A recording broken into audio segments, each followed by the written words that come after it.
Ladies and gentlemen, welcome to the Chef's Meal, where we talk about whatever and never and everything else in between. Cause that's how we do. How we do.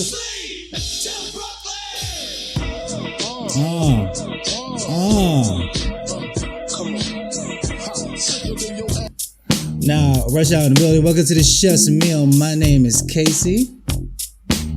My name is Sean, and we are two chefs going on about our lives, one finished plate at a time. Now we're talking about whatever and never and everything else in between. Sean, a special episode today.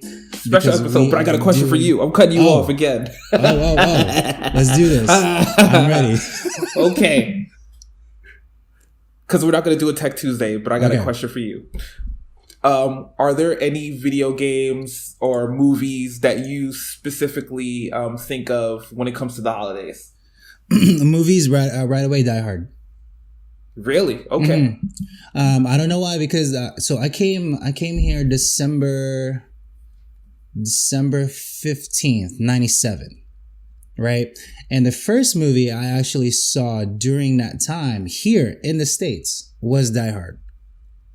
Now, granted, I'm pretty sure that's not when it came out, but at least... Yeah, it was out. I think it was out before. Yeah, it was out before, but at least on the TV where us as a family watched and, sat there.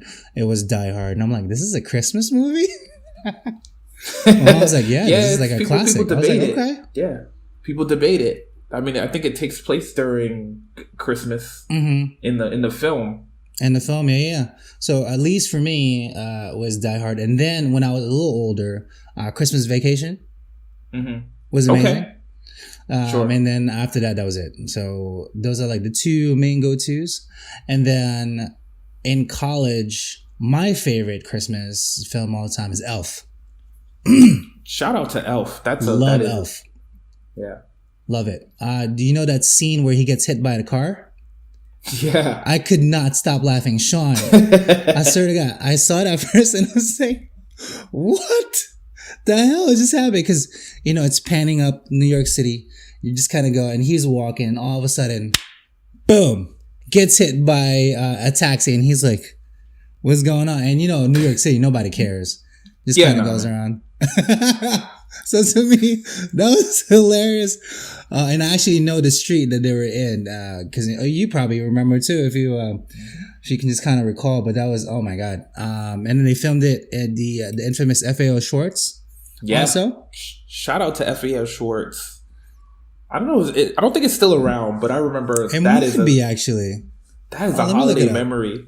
FAO. And my aunt used to take us to FAO Schwartz like every holiday. Is it still there? It might still be. It's still there. It's still there. Okay, that's cool. I'm gonna take Brooke there when she gets a little bit older. It was really cool because before, like, you had these giant like flagship Toys R Us stores. Like FAO Schwartz used to have the best toys in the world, and they would everything. Have open displays that like you could play with. So it's kind of like a retail toy museum. Yeah. In some ways, I feel like I just love the snacks. Like, it had everything, and it like under the sun there. But it was it was a pretty good treat. I think I went when I was 13, maybe 14. Magical, man. Because I remember, like, I feel like the second Home Alone movie has like a scene in FAO Schwartz. Like, in FAO Schwartz, because like it was a big deal. Mm-hmm. A big deal. I mean, nowadays I don't know if kids even play with toys. They just watch kids open toys on YouTube. Yeah. It's just like, hey guys, I'm unboxing a Ninja Turtle. Which is kind of cool, actually, if you think about it. It's we live in different times. I would have my kid do it. I'd film my kid. I was like, here you go. Open this toy. Little Casey. Let's open up this box. This little Asian baby. This doesn't do math. I don't want it. Went to the Target and we got some new pickups. Where's my Tamagotchi? Right. I've got this lime green Play-Doh we're gonna get into or whatever. I don't even know. Again. Oh my goodness. Now, Sean, since technology is not working, let's bring it up to the main scene. Okay. I want to show you a video. And also our listeners can actually hear it, but they're not actually going to see it. But if you are on video format, good for you. That's all I can say. But here's a video of one of my favorite skits, and it kind of explains what Sean and I do on the basis. So let's just kind of play it, and let's see if you guys can kind of discern what is going on. Chef? I don't think it's fair. Chef? Yes, what is it? A man on table 6 wants an eggless omelette. He wants an egg... You can't have an eggless omelette, can you? Why, do we not have any? No, they don't exist, do they? Because there's no... Breadsticks, what are they made of? Bread?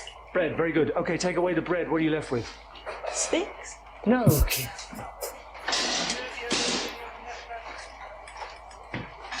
There you go. That's an eggless omelette. Okay. No, don't take the plate, Kiki. What are you doing? Please. Kiki, just ask the nice man if he'd like his omelette made with whole eggs or just egg whites. You can leave the plate.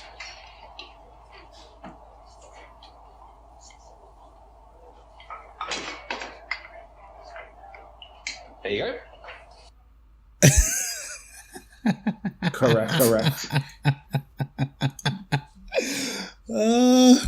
Sean, would you care to share your thoughts on this? Is that fairly accurate in what we do in the restaurant?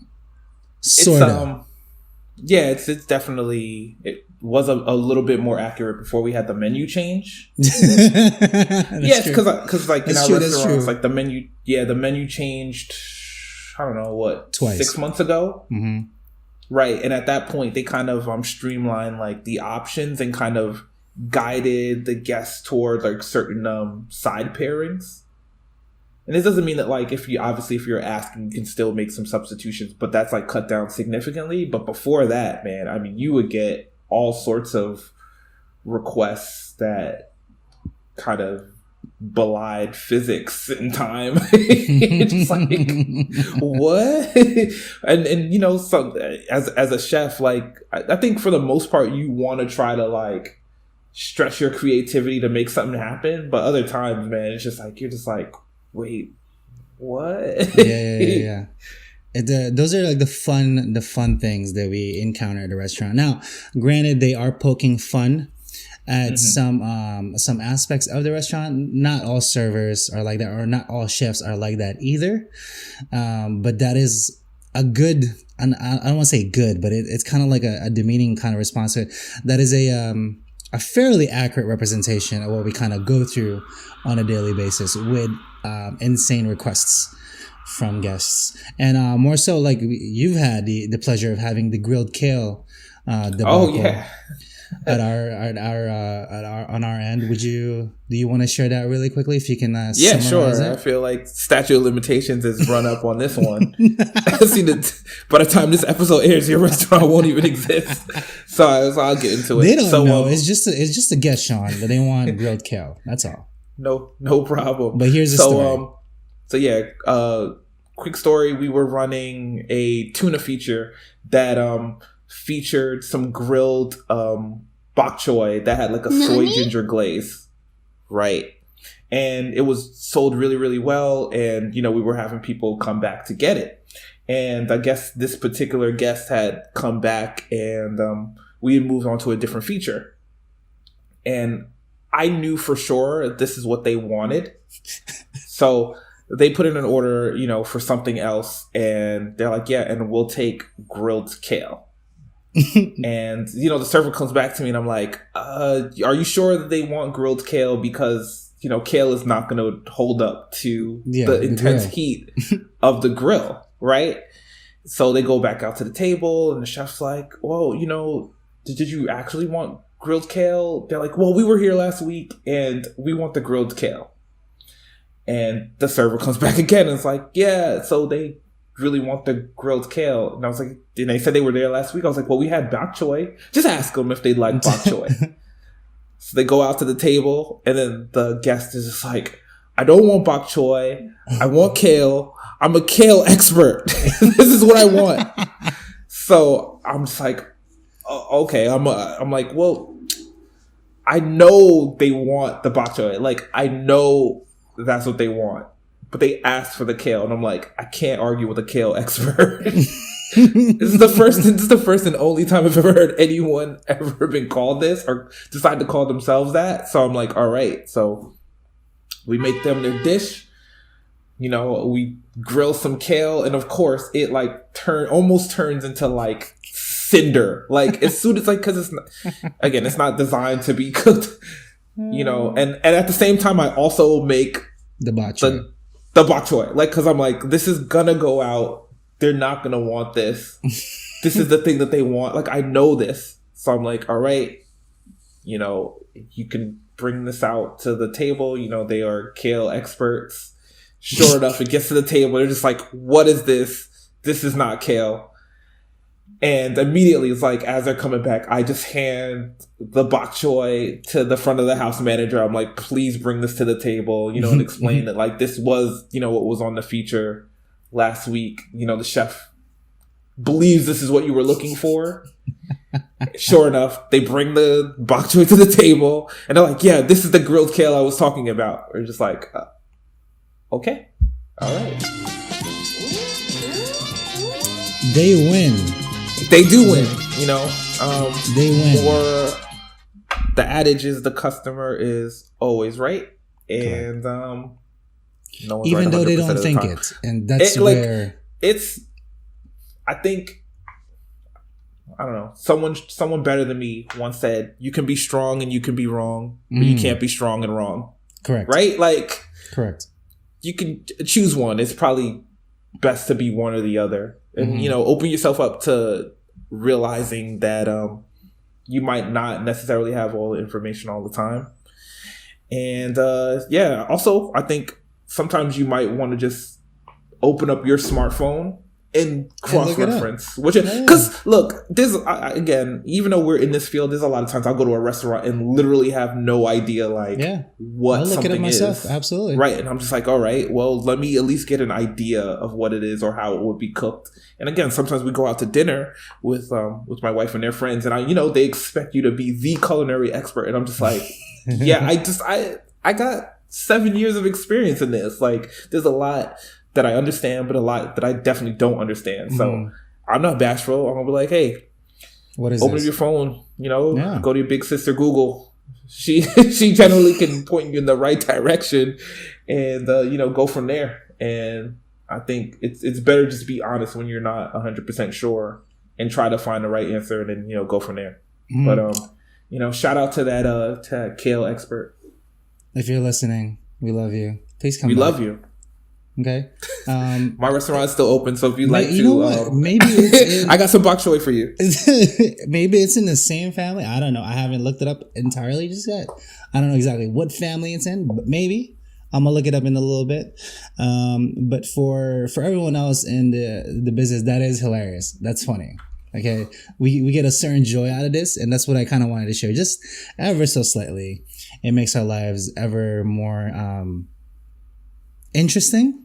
It's a good word, and it keeps the day going from your 14-hour shifts, because we at some points it's just so monotonous. You're just like, so that little bit of inspiration. There you go, Sean. A little bit of inspiration comes in, and you're all just all for it. However, now into the Christmas spirit, I do want to share a couple of things. Let's bring it into the main screen right here. Boom. Now, Christmas recipes and menus. Now, Sean, I have spoken about this and kind of covered a little bit. What are some of the top things that you think people would have during Christmas? I know for a fact that casserole is going to make an appearance again, because it's a favorite, with the French fried onions, because it's delicious, and the store bought ones, because I don't know what it is, they just kind of do it right. How about you, Sean? What are some of the things that it's not Christmas without a glazed ham? Oh, with some of them cloves and pineapple slices. I need to see them. I need to see some pineapple slices. I just need to know that they were there. Are you just talking about pineapple slice, like a pineapple slice on the top? Is that what so? You're talking I about? mean, okay. So I'm thinking just the way that they would have been, cooked for me in the past, where like, someone has gone to the store and gotten like some Dole pineapple rings, in the can, and then they're gonna just literally take them out and then kind of like festoon them around the outside of the ham. I don't know. It's like I'm curious to see if like on this website that you're looking at, if they haven't presented that way. I mean, maybe they don't, but that's when I think of Christmas ham, I am thinking with like pineapple slices. See, they have like the citrus like underneath. They have the citrus underneath. So they're going for like the same vibe, but specifically, I'm thinking it's got cloves. It's got Are these your recipes, right? Cloves, cinnamon spice. There you go. Sugar. So again, we're in there, right? So if you swap out the oranges for pineapples, dude, I'm in love. Like that's.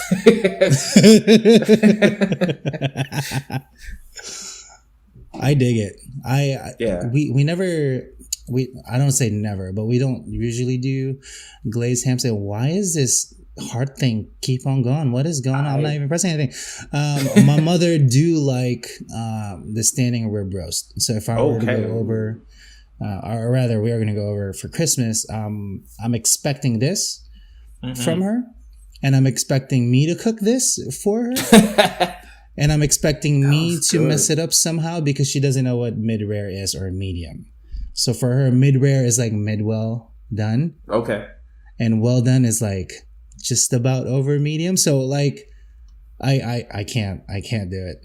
But kind of the cuts on you would do I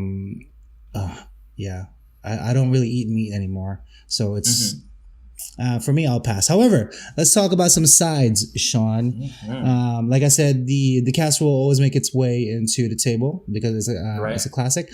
How do you feel about some potatoes au gratin? I'm with it. Again, that's not something that would specifically be served at our holiday gatherings, but I'm with it.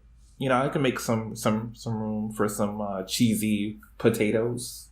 That's what it is, au gratin, to be broiled in cheese. And this one is a classic, the ultimate bake mac and cheese. I think mac and cheese should only be baked. It gives a crust, it gives a crumb.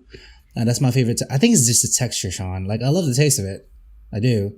I need to be home while consuming it because it's just the amount of cheese. You know your body. And the breadcrumbs is just, so delicious. It's making me hungry right now. That looks really good. Look at that. That looks oh my really God. Good. It's like a cast iron skillet.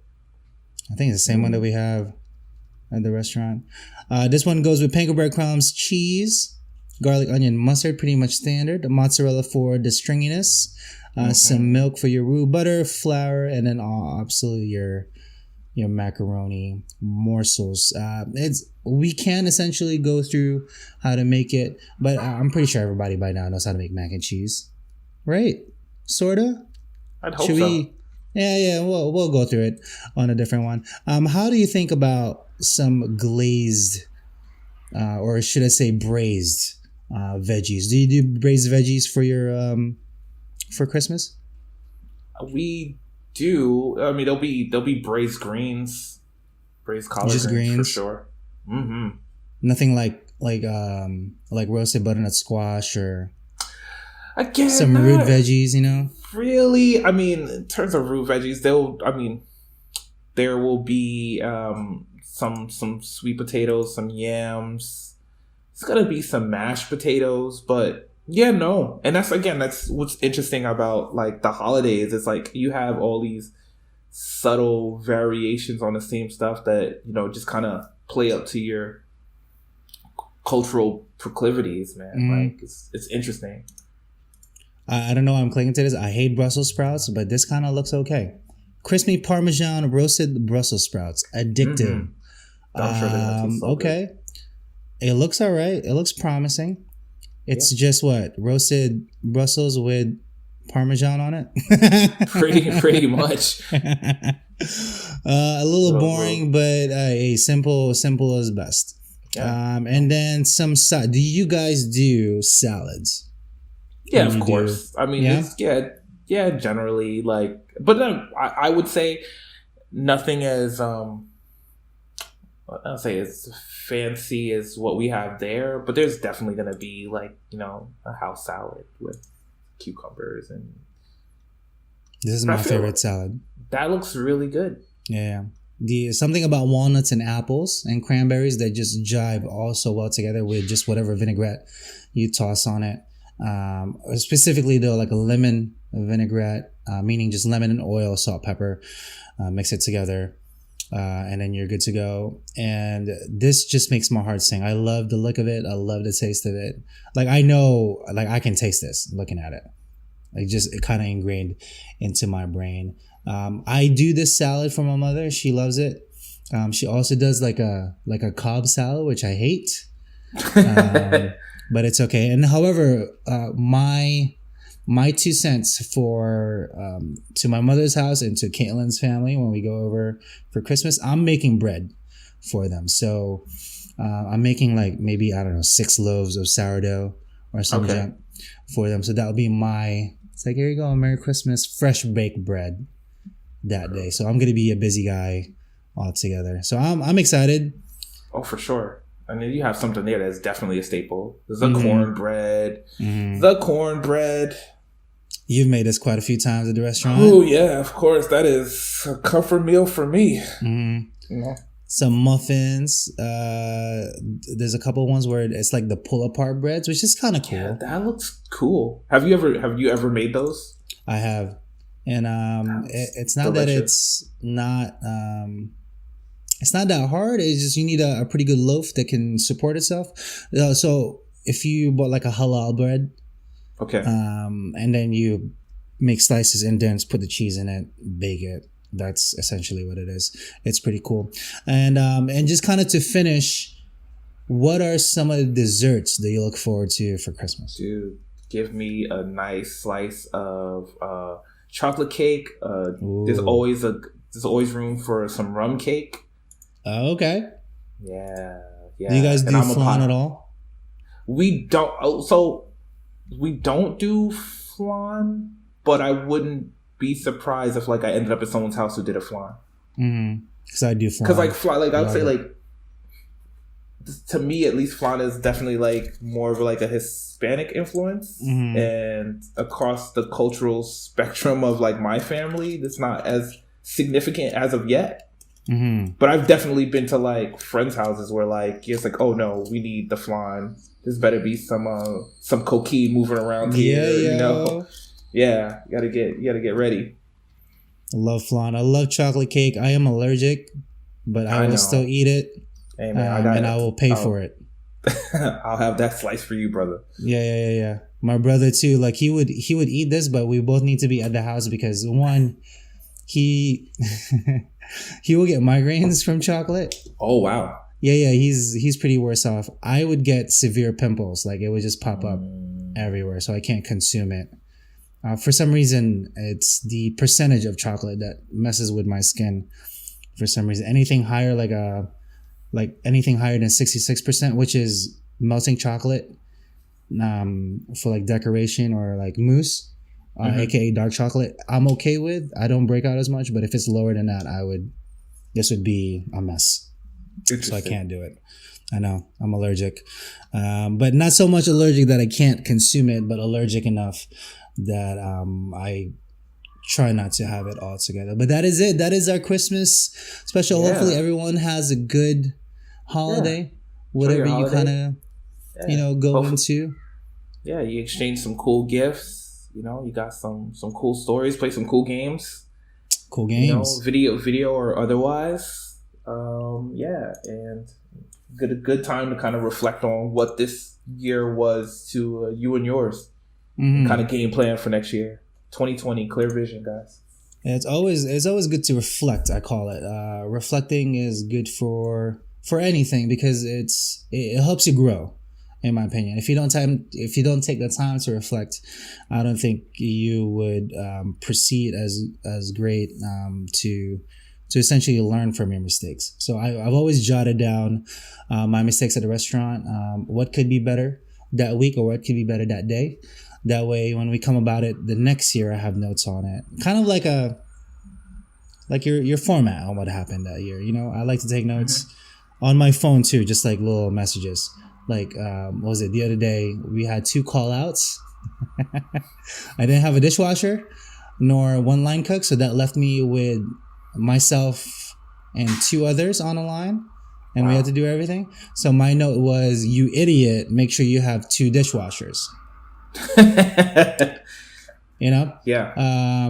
Because you can't, as much as possible, you can rely on people, but most of the times, they often fail. So when it gets a little too busy on there, and once you're like, also when you're like super demanding because it's the holidays, you know, I feel bad. Trust me, I do, and I want to be able to help them. But man, at the same time, we're trying to run a business all throughout. But Sean, any final thoughts before we send them off into oblivion?